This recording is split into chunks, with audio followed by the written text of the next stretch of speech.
አሰላሙ አለይኩም ወራህመቱላሂ ወበረካቱሁ ውድና የተከበራችሁ የቻናል ቤተሰቦች እንዴት ናችሁ? ሰላም ናችሁ? ያለው አልሐምዱሊላህ። እንደውም ክርስቲያን ወገኖቼ ሰላም ብያለሁ። ሰላማችሁ በዘተረፍ ይበልኝ። በያላችሁበት የፈጣሪ ትምህርትና ጥበቃ ይለያችሁ እያልኩኝ ቪዲዮውን ሲጀምሩ ላይክ፣ ሼር፣ ሰብስክራይብ እያደረጋችሁ ጀምሩ ማለት ነው። እንግዲህ ዛሬ እንደሚታወቀው ትናንትና ማታ የወንድማችን ሁሱና የእፎይ የቀጠሮ ፕሮግራም ነበር ማለት ነው። እንግዲህ ፕሮግራሙ ተጠብቆ በስንት ምክንያት በስንት ነገር ጥያቄና መልሶ እንዲካሄድ ተደርጓል ማለት ነው። በጥሞና ደግሞ ፕሮግራሙን ተጠናቋል ማለት ነው። ትላንትና በኢትዮጵያ ከምሽቱ 3 ሰዓት በዱባይ ከምሽቱ 10 ሰዓት ላይ የፕሮግራሙ ቆይታ ነበር ማለት ነው። እዚህ ላይ የተረዳሁት ነገር ማለት ነው አንዳንድ ጊዜ አካውንት የሁሱ አካውንት 1 ሚሊዮን ምናምን ያለው አካውንት ትላንትና ሪፖርት ሆኖ ተዘግቶበታል። ይሄ ማለት ወዶችዬ አካውንት ተዘጋ ማለት የሰውን አንደበት እንዘጋል ማለት አይደለም። እውነት ይደበቃል ማለትም አይደለም። የማንኛቸውም እኔ ወደ አንድ ጎን ወግኔ ሳይሆን የእፎይም ሆነ የሁሴንም ሆነ አካውንት ተዘጋ ማለት አንደበታቸው ከመናገር ይቆጠባል ማለት አይደለም። አካውንት ቢዘጋ አካውንት ነው የሚተካው።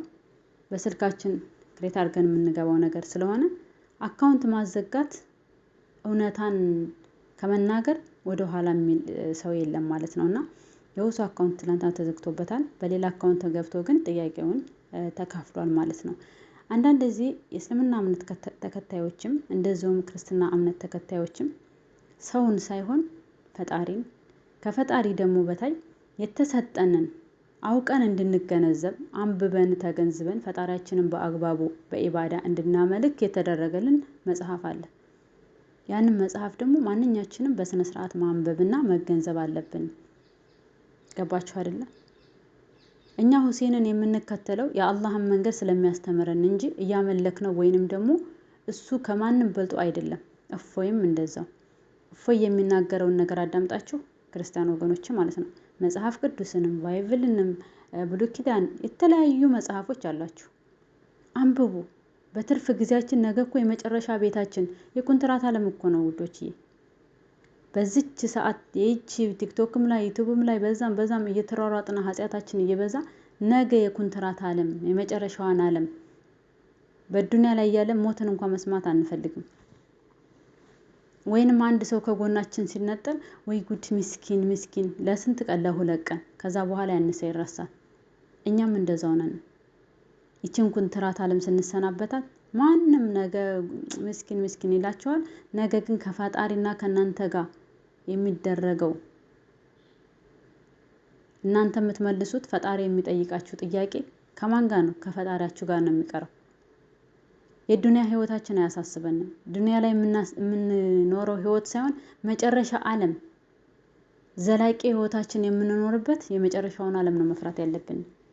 ስለዚህ ማንበብ ማንኛችንም ከመተቸት የማንንም ሃይማኖት ከመሳደብ ሪፖርት እያደረጉ አካውንት ከማዘጋት እውቀትን ማንኛችንም እስልምናንም ክርስትናንም ሁለቱን በእስልምና ሙሉ እውቀት ሳይኖረን ሄደን የሰው ሃይማኖት የምንሳደብ የራሳችንን ሃይማኖት ነው የምናሳድበው። ቅድሚያ የራሳችንን ሃይማኖት ስናከብር ነው ያንኛውም ሰው የኛን ሃይማኖት የሚያከብርልን። የራሴን ሃይማኖት አክብሬ ያንኛውን ሰው ስለዘለፍኩኝ የኔን ሃይማኖት ያከብራል ማለት አይደለም። ስለዚህ ሙስሊም እህቶቼ ምንም ሳታውቁ ኡስታዞች አሉ የማታውቁትን ነገር ሄዳችሁ በአግባቡ መጠየቅ መማር ማወቅ ነው እንጂ እዛ ሄዳችሁ ስለሆነ ነገር አንስታችሁ ዘልፋችሁ በምትወጡ ሰዓት ነብዩ ሰለላሁ ዐለይሂ ወሰለም እያሰደባችሁ ሃይማኖታችንን እያሰደባችሁ እናንተ ናችሁ ይሄን ኃላፊነት የምትወስዱት። ይሄን ኃጢያት የምትሸከሙት እናንተ ናችሁ። እናንተ ባልሆነ ቃል አንድ ብትጠየቁ የእስልምና መሰረቶችን እንኳን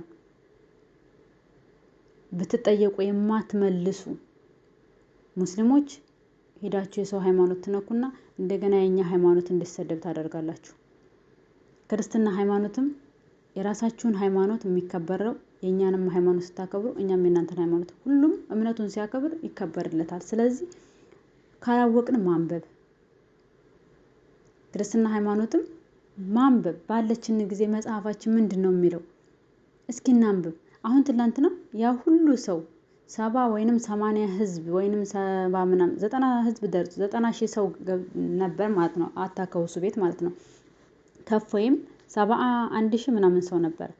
ይሄ ምንድነው? ክርስቲያን ብቻ አይደለም ሙስሊምም ክርስቲያንም ነው። ከሁሱም ቤት ከእፎይም ቤት የነበረው ግማሽ በግማሽ ሙስሊምና ክርስቲያን ነው። ይሄ ማለት ምንድነው? ስለሚያዳምጥ ማለት ነው። የሚደረገውን ነገር ውይይት ስለሚያዳምጥ ያን ውይይት ግን ተገንዝበን መጽሐፋችንን ገልጠን እንዴ እነሱ ያሉት ምንድነው? እነሱ ያስተላለፉት ይሄ ምንድነው? ከሁሴንም አንደበት ከእፎይም አንደበት የወጣውን መጽሐፍ ላይ አለ። ሁሴን መጽሐፍ ቅዱስ ነበር እየገለጸ ሲያስተምር የነበረው ሲያሳየ የነበረው አይደል እንዴ እኔ የራሴው መጽሐፍ ነው ይሄን የሚለው እስቲ ገልጸን ማየት። ስህተት ካለ ከሁሱ ቤት ገብታችሁ ስህተት ካለ ሁሱ ትናንትና እንደዚህ ብለሃል እኮ እዚህ ላይ እስኪ አስረዳኝ።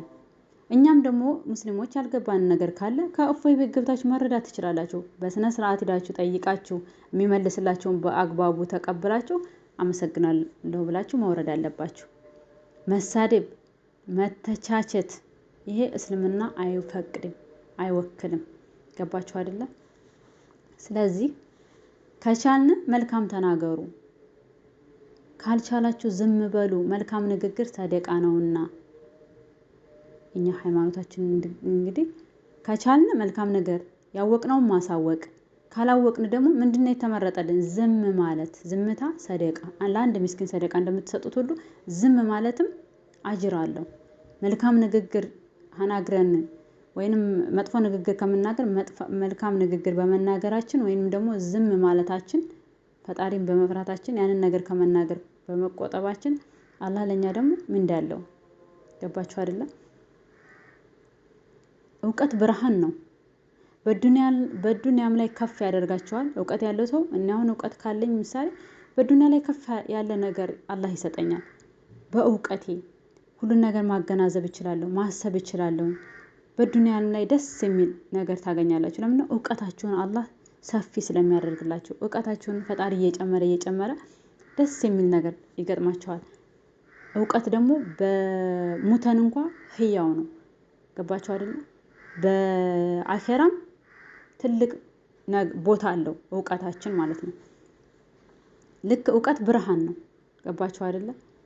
ከጨለማ አሁን ጨለማ አዳራችንን ሲመሽ ጧት ላይ እንደገና ፈጅር ላይ ብርሃን ይሆናል አይደለ? እውቀትም ይሄ ጭልም ያለው አይምሯችን ስንማር ብርሃን ይሆናል፣ ቅንጭላታችን ይከፈታል ማለት ነው። ይሄን እምላችሁ ሁላችንም በክርስትና እምነትም ሄዳችሁ የምትኮምቱ መጥፎ ኮሜንት፣ በእስልምና ሃይማኖትም እየገባችሁ የምትጽፉ መጥፎ ኮሜንት ቅድሚያ መማር ማንበብ መጽሐፍ የወረደልን እስልምናም ሃይማኖት ቁርአን የወረደልን እንድናነብ ነው። መጀመሪያው እኮ ይቅራ ነው የሚለው አይደል እንዴ? አንብብ እንደሚለን ሁሉ ፈጣሪን አላህ በፈቀደው መንገድ እንድንገዛ ምን መኖር አለብን? እውቀት መኖር አለብን። ገባችሁ አይደለ? ክርስትና ሃይማኖትም መጀመሪያ ሃይማኖት የምናከብረው ወይንም ሃይማኖታችን የምንገዛው ምን ሲኖረን ነው? እውቀት ሲኖረን ነው። ስለዚህ የተረዳሁት ነገር ይሄን የምላችሁ ምንድነው? ትላንትና በእፎይና በሁሴን መካከል ቁጭ ብለው በመደማመጥ አንደኛው እንኳን ቢተች አንደኛው መቻቻልና መደማመጥ ዋጋ እንዳለው ነው የምነግራችሁ። ከመዘላለፍ ከመሰዳደብ ይልቅ መግባባት መረዳዳት፣ አንዱ ለአንዱ መጽሐፉን ይዞ ቁጭ ብሎ ቢረዳዳ በቃ ማሻአላህ ሁሉም ነገር አሪፍ ይሆናል ማለት ነው። እና ወዶችዬ ለነበረን ቆይታ በጣም ነው የማመሰግነው። አስተያየታችሁን ኮሜንት አድርጉልኝ። በንግግሬ የተቀየማችሁ ካለ የሚያስከፋ ንግግር ተናግሬ ከሆነ ለአላህ ብላችሁ ለፈጣሪ ብላችሁ ይቅር በሉኝ። እንደዚህ ከምንዘላለፍ ሃይማኖት ዝቅ አድርገው የሚሳደቡ ማርያምን የሚዘቀዝቁ የኛ ልጆችም የሆነ ሃይማኖታቸው በሚነካ ሰዓት ማርያምንም በእኛ መርየም ናት የምንወዳት በቁርአኑ ሁሉ በ30 ጁዝ ቁርአናችን ሁሉ የተገለጸ ንጹህ አላህ በቃ ንጹህ ሴት አድርጎ የፈጠራት ማርያም ናት የምንወዳት። እሷ ልንተች አይገባም። እንደውም ደግሞ ኢየሱስ ክርስቶስ እናንተ ፈጣሪ ነው ብላችሁ የምታምኑት እኛ ደግሞ ነብያችን ኢሳ አለይሂ ሰላም እስከሆነ ድረስ የምንወደው የምናከብረው ነብይ ስለሆነ መሳደብ አይፈቀድልንም። ስለዚህ ያለ መግባባታችንን ችግር በመማማር መፍታት ይቻላል እንጂ መሰዳደብ ማንኛውንም ሃይማኖት ተገቢ ነው ብዬ አላምንም፣ እንደኔ ማለት ነው። በንግግር ያስቀየምኳችሁ ነገር ካለ ይቅርታ ጠይቃለሁኝ። በቀጣይ ቪዲዮ እስከምንገናኝ ድረስ ወሰላሙ አለይኩም ወራህመቱላሂ ወበረካቱ።